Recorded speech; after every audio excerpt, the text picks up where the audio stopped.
আদালত বললে শেখ হাসিনাকে ফেরত চাওয়া হবে, জানালেন পররাষ্ট্র উপদেষ্টা। ইঙ্গিত দিলেন চুক্তি অনুযায়ী ফেরত দেওয়া উচিত ভারতের।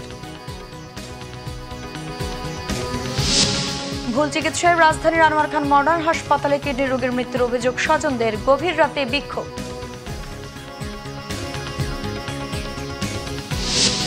আওয়ামী লীগ নেতা হাজী সেলিমকে আটক করেছে ডিবি, আজ নেওয়া হবে আদালতে।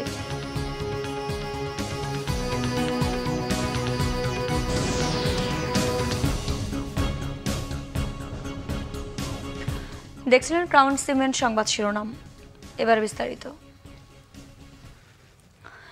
আদালত চাইলে ভারতে পালিয়ে যাওয়া সাবেক প্রধানমন্ত্রী শেখ হাসিনাকে ফেরত চাওয়া হবে বলে জানিয়েছেন পররাষ্ট্র উপদেষ্টা তৌহিদ হোসেন। চুক্তি অনুযায়ী শেখ হাসিনাকে ফেরত দেওয়া উচিত বলে ইঙ্গিত দেন তিনি। জাতিসংঘের সাধারণ অধিবেশনে যোগ দিতে সংক্ষিপ্ত সফরে প্রধান উপদেষ্টা ডক্টর মোহাম্মদ ইউনুস যুক্তরাষ্ট্রে যাবেন বলেও জানান তৌহিদ হোসেন। রিপোর্ট করছেন ইমরুল কায়েস। 5 আগস্ট ছাত্র জনতার অভ্যুত্থানে পতনের পর জনরোষ থেকে বাঁচতে ক্ষমতা ছেড়ে ভারতে পালিয়ে যান সাবেক প্রধানমন্ত্রী শেখ হাসিনা। এরপরই শেখ হাসিনাকে ফেরত আনা নিয়ে নানা মহল থেকে দাবি উঠতে থাকে। ভারতের সাথে সম্পাদিত বন্দি বিনিময় চুক্তি অনুসারে শেখ হাসিনাকে ফেরত আনা সম্ভব বলে মনে করেন আলোচনা সমালোচনাকারীরা। এ নিয়ে পররাষ্ট্র উপদেষ্টা তৌহিদ হোসেনের কাছে জানতে চাওয়া হলে তিনি বলেন, আইন অনুযায়ী শেখ হাসিনাকে ফেরত চাইবে বাংলাদেশ। যদি লিগ্যাল প্রসেস থেকে একটা প্রশ্ন আসে তাহলে আমরা তো ফেরত চাইতেই পারি, চাইবো। যদি আইন আদালত আমাদেরকে বলে যে তাকে ফেরত আনার জন্য ব্যবস্থা করবো, আমরা সেটা ব্যবস্থা করার চেষ্টা করবো। ভারত দেবে কিনা সেটা তো তাদের ব্যাপার, তাদের সিদ্ধান্ত। সাবেক প্রধানমন্ত্রীর চুক্তি আছে আমাদের, চাইলে দিতে পারার কথা, কিন্তু সেটা কিন্তু আবার একটু লিগাল প্রসেস থাকে। তো আমি জানি না সেটা কিভাবে হবে, এটা স্পেকুলেট না করাই ভালো। তবে যদি আমাদের লিগাল সিস্টেম চায় যে তাকে ফেরত আনা হোক, আমরা অবশ্যই চেষ্টা করবো ফেরত আনতে।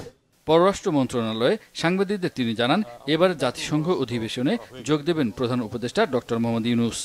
ইউএনজিএতে যাচ্ছেন, এটা সিদ্ধান্ত হয়েছে। তবে উনি খুব সংক্ষিপ্ত সফর করে চলে আসবেন, মানে যেটা ইনিশিয়ালি যে হয়তো ওয়াশিংটনে গেলেও বেশ কিছু কাজ হতে পারতো, কিন্তু দীর্ঘদিনের জন্য উনি যাবেন না, অল্প সময় থেকে খুব তাড়াতাড়ি নিউ ইয়র্ক থেকে ফিরে আসবেন। ভারতের সাথে সম্পাদিত সমঝোতা স্মারক দেশের স্বার্থে কিনা তা দেখা হবে বলে জানান তৌহিদ হোসেন। ইমরুল কায়েস, বাংলা ভিশন, ঢাকা। এদিকে রাজধানীর আনোয়ার খান মডার্ন হাসপাতালে ভুল চিকিৎসায় এনামুল হক নামের এক রোগীর মৃত্যুর অভিযোগ করেছেন স্বজনরা। রবিবার সন্ধ্যায় কিডনি অপারেশনের সময় তার মৃত্যু হয়। স্বজনদের অভিযোগ, রাত 11টায় অপারেশন করার কথা থাকলেও সন্ধ্যা 7টায় তড়িঘড়ি অপারেশনের কারণে মারা যান রোগী। কিডনির পাথর অপসারণের জন্য একদিন আগে আনোয়ার খান মডার্ন হাসপাতালে ভর্তি হন মোহাম্মদ এনামুল হক। তার ভাই হারুন রশিদের অভিযোগ, 4 দিন পর্যবেক্ষণে রাখার পর অপারেশনের কথা থাকলেও ডাক্তারের চাপে সেটিকে নিয়ে আসা হয় একদিনে। স্বজনদের অভিযোগ, রবিবার রাত 11টায় অপারেশন করার কথা জানান আনোয়ার খান হাসপাতালেরই ডাক্তার অধ্যাপক মোহাম্মদ আবিদ হোসেন, কিন্তু তড়িঘড়ি সিদ্ধান্ত পরিবর্তন করে সন্ধ্যা 7টায় অপারেশন করেন তিনি। 1 ঘন্টার কিছু সময় পর অপারেশন সফলের কথা জানালেও কিছুক্ষণ পরেই মারা যায় রোগী। এই যে অপারেশন শেষ, আমার এটা ডাক দিয়া বলল যে অপারেশন সাকসেস হয়েছে। এই 10 মিনিট পরে শুনি যে তার একটু কন্ডিশন খারাপ, তাড়াতাড়ি আইসিইউ নিতে হইব, প্রেসার বাড়তি। এরপর থেকে ওই কেন মাইরা ফেলছে গো, ওটির রুম ওই মাইরা ফেলছে, নাইলে সে আমারে বইলে আবার সাথে সাথে কেন ওই আইসিইউতে পাঠাইবো। এই ঘটনা ডাক্তার আবিদ হোসেনকে পাওয়া না গেলেও দায়িত্বরত আইসিইউর কনসালটেন্ট জানান, আইসিইউতে আনার আগেই খারাপ ছিল রোগীর অবস্থা। আইসিইউতে যখন আসে তখন আমরা কার্ডিয়াক অ্যারেস্ট অবস্থায় পেয়েছি। মানে কার্ডিয়াক অ্যারেস্ট অবস্থা মানে হচ্ছে মানে হার্ট বন্ধ অবস্থায় মানে পেয়েছি আর কি। তারপরে আমাদের প্রোটোকল অনুযায়ী আমরা ওনাকে চেষ্টা করেছি, যেমন সিপিআর বলে আর কি, কার্ডিওপালমোনারি রিসাসিটেশন। আমাদের প্রোটোকল অনুযায়ী যেভাবে ম্যানেজ করার আমরা সেভাবে ট্রাই করেছি, কিন্তু উনি সেভাবে রেসপন্স করে নাই। এই ছিল টোটাল চিত্র আর কি। কিন্তু আমরা যখনই পেয়েছি তখনই খারাপ অবস্থায় পেয়েছি আমরা। এটিকে পরিকল্পিত হত্যাকাণ্ড বলে অভিযোগ করে ডাক্তার আবিদ হোসেনের শাস্তি দাবি করেন নিহতের বড় ভাই। অপারেশন 11টায় নিয়ে গেছে, 6:30টায় 7টায় অপারেশন হবে। তা আমি বললাম কেন, বলতে পারবো না কেন। আর ওয়াইফরে জিজ্ঞাসা করলাম, হারুন ভাইয়ের কথা বললাম যে আমাদের গার্ডিয়ানও তো নাই, কেউ নাই, এনে যে ওই যে অপারেশনের আগে একটা দিতে হয় না, আমার বাসুর তো ওদিকে, কোনো সমস্যা নাই। পরে আমি আসছি, আইসা আমি আর নিয়ম টিয়ম মানি নাই, আমি ভিতরে অপারেশন থিয়েটারে ঢুকে গেছি, ঢুকে গিয়ে যে বসা আমার দইরা যাবো, আমি কিরে ভাই এই অবস্থা, ভাই আমার জন্য দোয়া করেন। এ ঘটনা মধ্যরাতে হাসপাতালের সামনে বিক্ষোভ করেন মারা যাওয়া রোগীর স্বজনরা। শুভ মাহফুজ, বাংলা ভিশন, ঢাকা।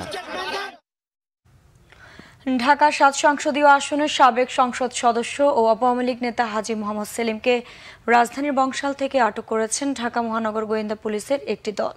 রবিবার দিবাগত রাতে তাকে আটক করা হয় বলে জানান গোয়েন্দা পুলিশের যুগ্ম কমিশনার মোহাম্মদ রবিউল হোসেন ভূঁইয়া। তিনি জানান, হাজী সেলিমের বিরুদ্ধে একাধিক মামলা থাকায় রাতেই তাকে বংশাল থেকে গ্রেফতার করে ডিবি কার্যালয়ে নেওয়া হয়েছে। আজ সোমবার তাকে আদালতে নেওয়ার কথা রয়েছে। কোটা সংস্কার আন্দোলনের সময় শিক্ষার্থীদের তোপের মুখে পড়েন আলোচিত সাবেক এই সংসদ সদস্য।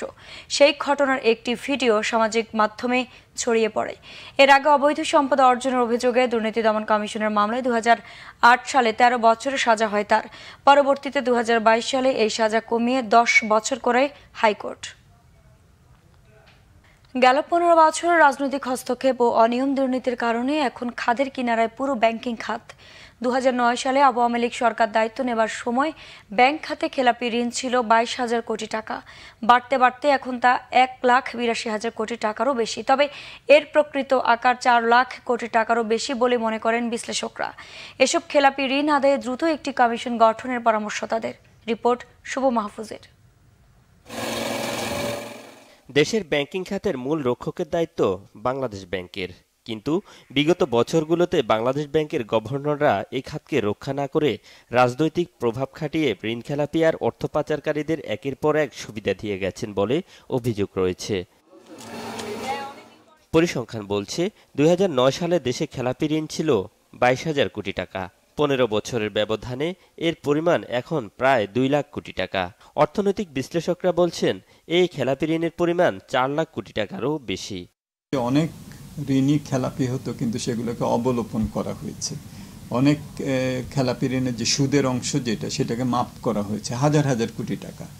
এগুলোকে বিবেচনায় নিলে তো এটা একটা হিসাব আছে যে 4 লক্ষ কোটি টাকা এটা বেশি হবে, এবং সেটা ধরলে আমরা যে বলি যে মোট বিতরণকৃত ঋণের 10% হলো খেলাপি ঋণ, সেটা কিন্তু প্রায় 25%-এর কাছাকাছি চলে যেতে পারে। যেটা ফিগারগুলো আপনারা জানেন সেটার থেকে অ্যাকচুয়াল ফিগারগুলো অনেক অনেক বেশি। অনেক ধরনের মেকানিজম করে, অনেক ধরনের রিশিডুলিং মেকানিজম করে, অনেক ধরনের প্রণোদনার মেকানিজম করে, অনেক ধরনের ইনসেন্টিভের মেকানিজম করে actual position of NPL is not শোন।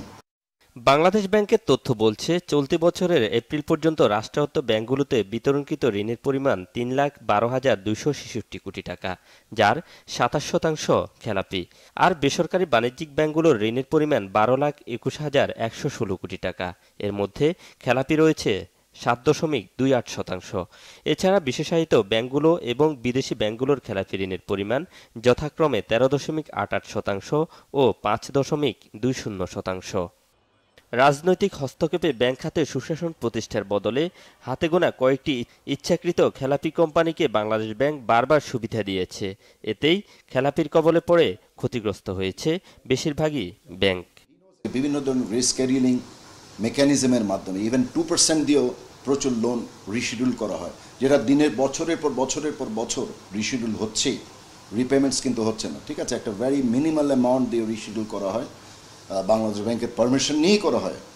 So they are also involved. Sorry to say that the previous regime was very much involved in this. একটা দুষ্ট চক্র এখানে, অশুভ আতাত, আনহোলি অ্যালায়েন্স এখানে সৃষ্টি হয়েছিল।